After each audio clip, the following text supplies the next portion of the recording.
sit here doing nothing.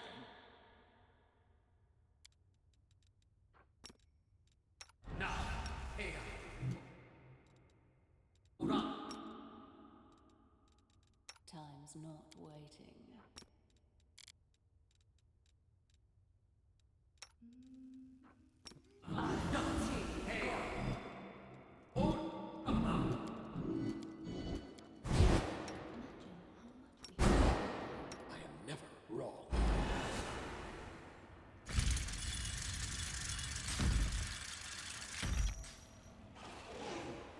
Ah, let's see what it does.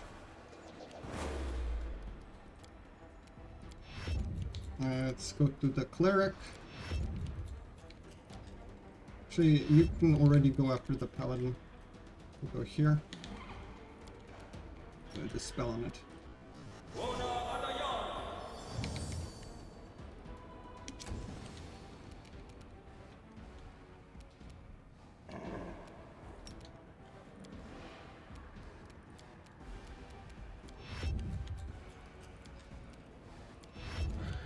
You go at the end for now. Got a mark.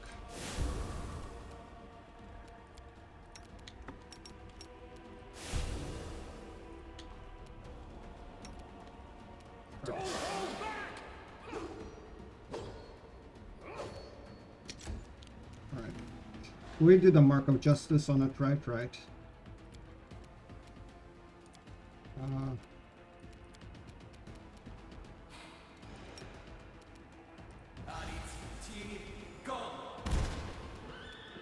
Whatever.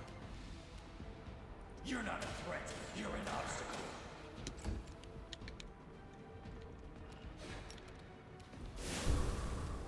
Let's try this way.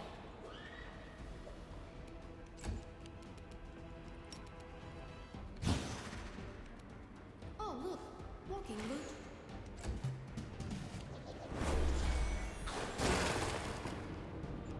That's what it did. So, rule here is not to stand in stupid. You can actually go close to it. I don't care if you technically die. So, afterwards. Well, I kind of do, but it would suck. But we can replace you after this battle.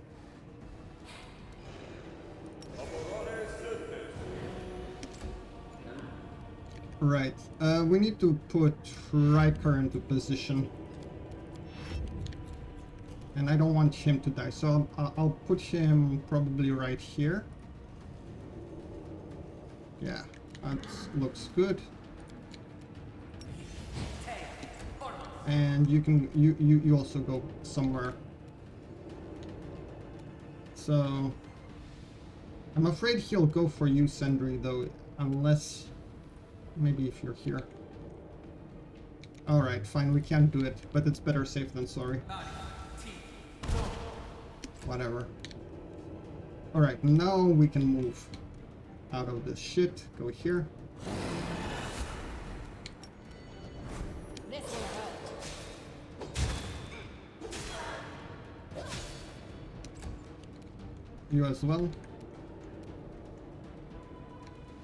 Go maybe here.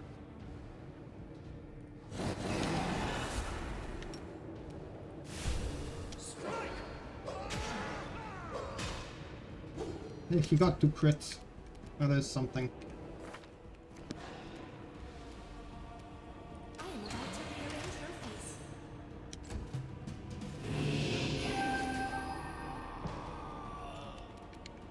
Yeah, that was the sacrifice. Cleric got nuked, basically. Is what I'm saying.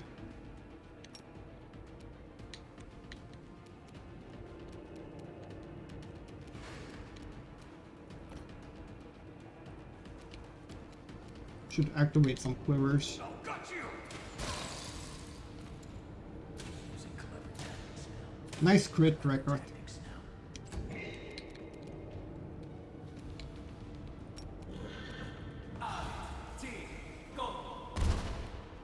Nope. He has all the spell penetration items and he still doesn't do it.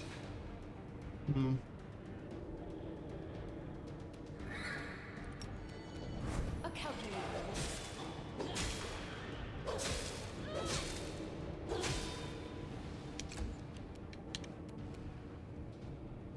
Okay.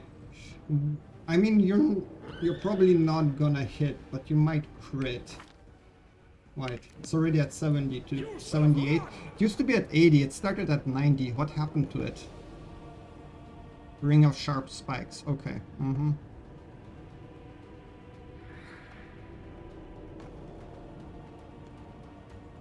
Interesting. This will hurt. Okay, I cannot have you not attack. I need all the crits here. They're nice.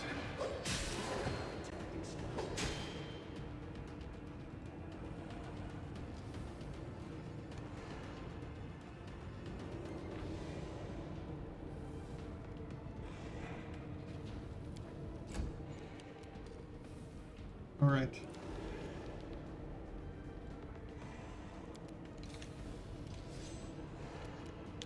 Now we just lock everyone down. She switched to this Kama, which is Mithril, and should kill it. And the cleric is retired.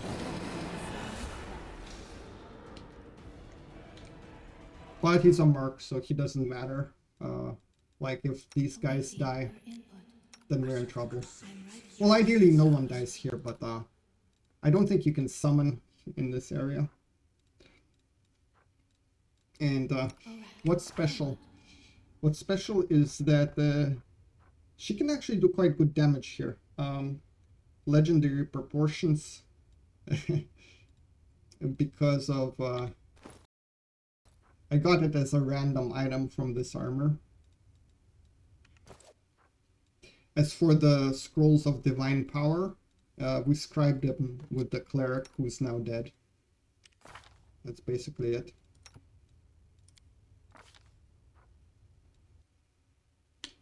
And now on to the builds. For the cleric we have Separatist 10, one Hellknight signifier.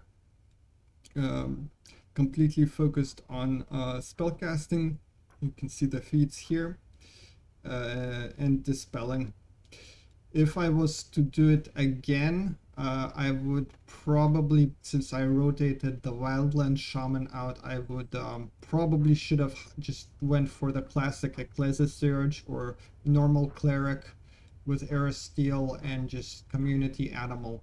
Nobility Domain was nice, though it does add the inside bonuses at the end, but since I did rotate the Shaman, the Wildland Shaman with the Leopard out, I would rather have a community animal cleric with a Leopard at this point, probably.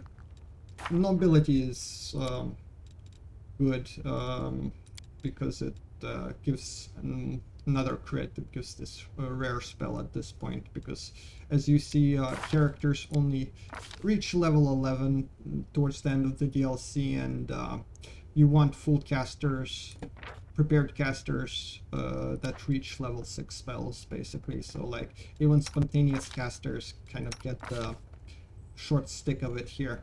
Hellknight signifier on him is for Order of the Godclaw, because the bonus does stack with other morale bonuses on chaotic enemies, which the bosses are at the end. But otherwise, dispel focused cleric, yeah. And so it's fine. Just a horse to ride for our paladin. Very much focused on defenses here.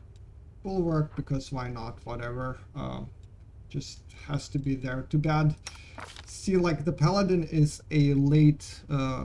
You can hire one extra merc in the DLC, and I ended up hiring the paladin before these the final section here, just because Mark of Justice is less finicky to use than the Shaman Hexes, but other than that, Kindred Raised, half elf with 22 starting charisma is what you're going for, some strength, and everything else is dumped. And here are the feats. Critical focus and sickening critical. As you see, we're not taking improved critical on pretty much anyone, because I can feed other feats in, just because Sendry, well, I'll get to next, does have access to Keen Edge for everyone. Yeah, but other than that, the Paladin is a standard Paladin, just going pure 11 for Mark of Justice. A bit less finicky to use than the Shaman, although I think the Shaman is more versatile. It just, Mark of Justice is quicker to use. Yeah.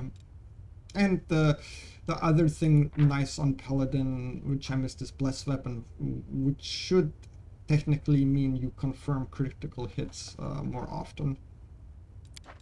And great spells like Bestow Grace and Hour of Greater Courage. Yeah, why not? Yeah, but he's there. Like in tabletop, if you're like a small paladin, like a halfling or gnome, I think you can take a wolf, just like an oracle. But like here, like you're stuck with a horse. Like he'd prefer. I'd make him like a halfling paladin with like a wolf if I could. Sentry, yes, starts as 2 sorcerer. I briefly considered if I want to pivot him to Scald. Which you can do, I guess. You can go for just abandon sorcerer 2 and just go Scald, but I ended up using him as a sorcerer. And the only thing is, as you see, spell penetration feats and bolster early to make those magic missiles hit consistently, as I said, and then finish up spell focus conjuration. The last 2 feats, I'm not. I mean, it is what it is, since we took the Stig Witch dip to get Protective Luck and Fortune, but I don't mind taking 1 Hex. I would rather have the other feat be like something like Ambuscating Spell or something, but it is what it is. And then here it is, well, you know, we need those Hexes. Here, like on the bonus feats list, improved initiative is good. You can, however, take skill focus arcana here. Like, yeah, he gets a lot of feats as a seeker, so it's very versatile. So technically you could end up with, like, if you want 9 seeker, 1 lore master, and 1 something else like stigmatized witch. The lore master level you can take something like what's that winter conjuration spell, Winter's Grasp, for instance. I can see that working quite well if you wanted to do that, or lore master can be improved critical ray if you want it as well. Since we're on Sentry, on his spellbook, since we rotated the shaman out, I wanted animal growth, so I took it at level 5 here. Level 4, the most important thing you want to get is invisibility greater. I took acid pit here because he's conjuration, he can do it, but like this is the most important thing. And then level 3, your standard haste, displacement, and keen edge from his from the extra arcana that he gets. Yeah, and that's the most important stuff. What other spells? Glitter Dusk, Eagle Splendor, because I did have Charisma tunes, and Blur, yeah. Scorching Ray is the damage spell here. And yeah. Oh, and before I move on, last thing I wanted to say about Sentry. If you don't care for the Witch dip, good 1 level dip after he gets to level 10 and level 5 spells is Wizard Elemental Specialist with Cold, because you can focus quite well on cold damage in this DLC, because a lot of shard powers will pivot you to using that damage type. Yeah. So keep an eye, like if you want all his ray damage to be cold, just go 1 Wizard Elemental Specialist, for instance. Confident you are at hitting things. Of course, as a sorcerer, he always has access to True Strike at level 1, so you can always True Strike a ray if you need to. Yeah. Okay, so Penta I was quite proud of making her this way. 7 Numerian Companion, 3 Assassin, 1 Freebooter. Yeah, so we took 3 Assassin to be able to hit anything, basically. And yeah, and the other thing here, like the last feat, I had to take Weapon Proficiency Exotic Kama to use that 1 weapon you have to buy in town, Defense by Offense, because it's Mithril, to kill this special boss. And she was kind of like the only character where I think she had a spare feat that I could use it on. honestly, like, if it wasn't for this weapon proficiency, I'd take something like Deadly Aim or Accomplished Sneak Attacker, because there is a nice hat in the DLC to use with Deadly Aim. Just another archery feat here, for instance. But other than that, 3 Assassin, 1 Freebooter is great. And you get level 3 spells for the convenience of... and not so much haste. Sindri has haste, but for Good Hope. Yeah. Rickarth, good build for him. Then Primalist. As you can see, we can, with the Arcane Bloodline Rage powers, just get everything we want pretty much with the exchanging for Rage powers on Primalist from the Arcane Bloodline things. We can get Inspire Ferocity, Reckless Stance, and all the Beast Totems eventually by level 11. I went for a combat reflexes snapshot, and that's the only thing where I would say, like, I think you can go for just Arcane Strike here, because a snapshot would be great if you can get the improved one, and technically you can if you don't go Outflank here and you take snapshot here and improved snapshot, where I took snapshot basically. Yeah, clustered shots, yeah, as you see there. So that could be thing. Like, it depends if you like snapshots or not. I think they're good once you're at improved and greater snapshot, but until then it's kind of a bottleneck. Like, it's not really doing anything. So might as well have gone for Arcane Strike and Deadly Aim or something. He wasn't hitting the boss much here because it's like a super boss and you need True Strike. He needs True Strike for that because he can't attack flat-footed. But on the other rest of the map, he's fine. He's a good damage dealer and supports people with rage powers. Again, another horse thingy that's very much focused on defensive, just to ride. So yeah, Daredevil. And my main here, 6 Sohei, 3 Assassin, 1 Ghost Rider, 1 Hellknight. Oread, start with 18 strength as much as you can. I think started with 16, yeah, 16 charisma, wow.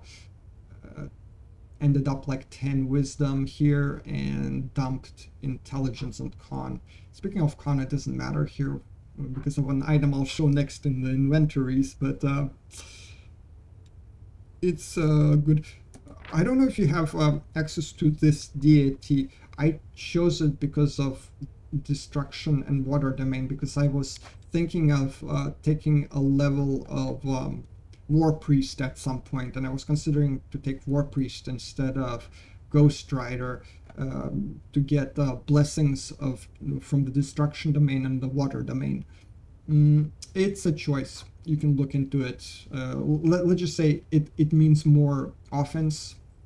You'll do more damage. You can do more damage with 1 War Priest level instead of Ghost Rider, but you'll be less defensive because Ghost Rider does give like that tether ability that you absorb HP, and there are shard powers that work like a last stand basically. So that's why we have the Ghost Horse that hopefully doesn't die so easily.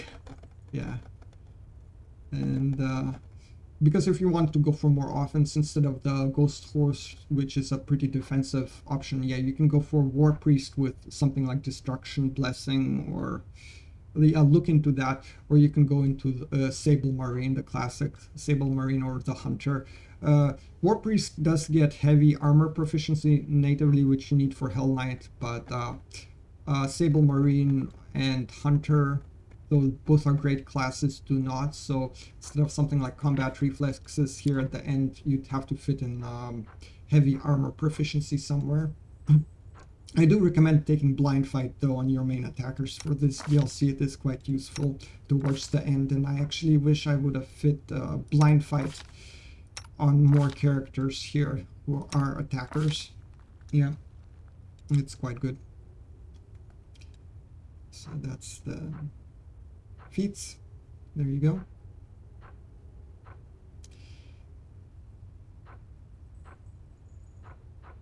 Black fight. Weapon training polearms. And stuff, as you see here. Oh yeah, Hellknight, favorite enemy, monstrous humanoids. Okay, let's go to inventories. That's an item you find. I'll save something that is something that you may want to purchase. You want to purchase like a good weapon.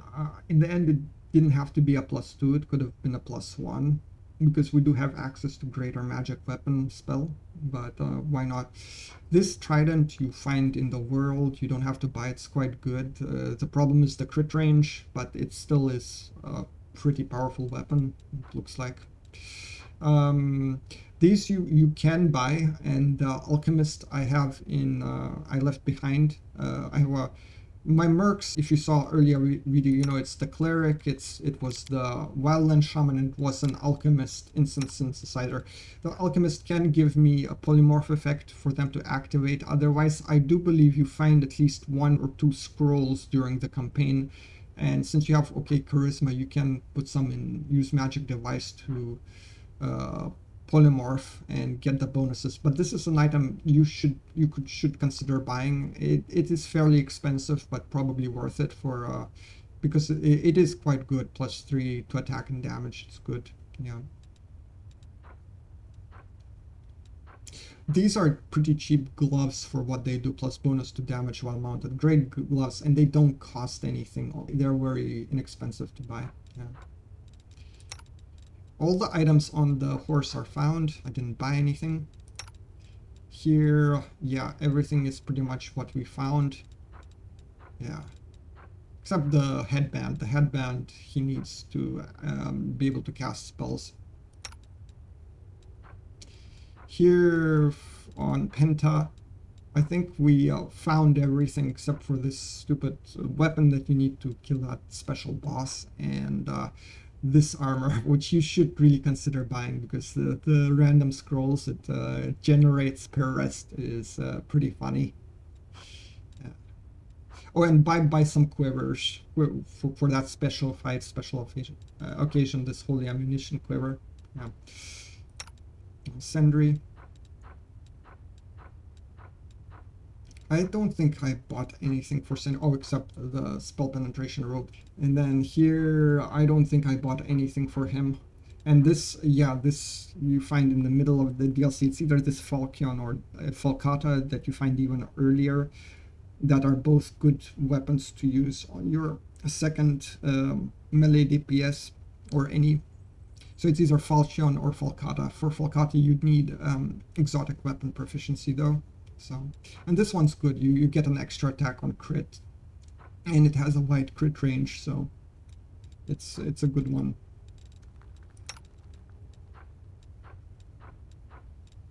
Oh yeah, this is expensive purchase, but we needed it. Yeah, or it makes the fight much easier. These goggles. Yeah. So yeah, that's pretty much what the characters have.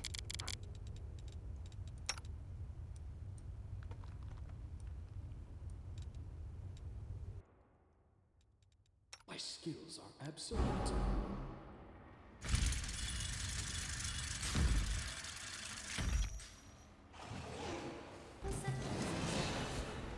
With bloodshed.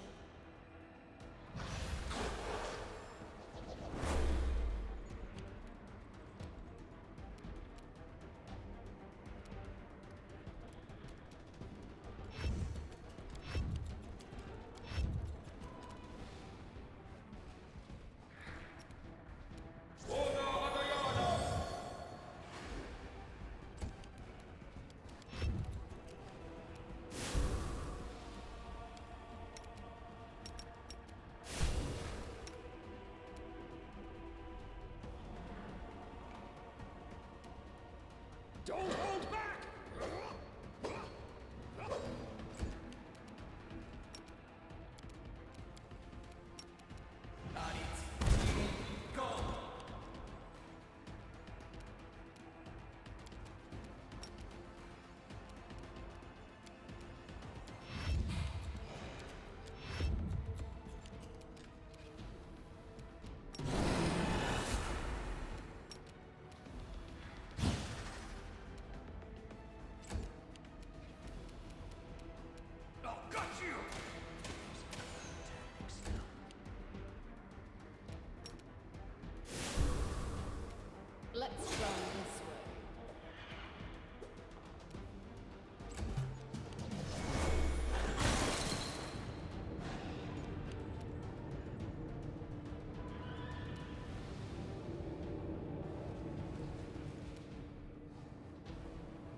Strike!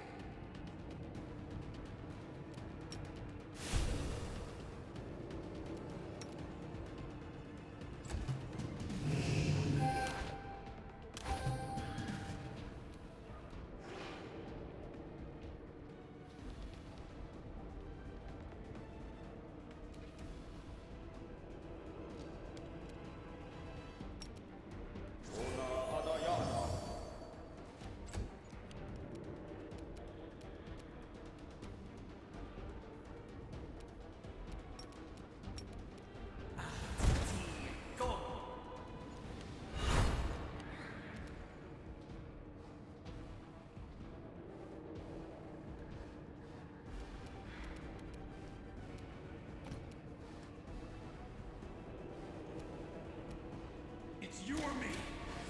Using clever tactics. A calculated risk. Tactics now.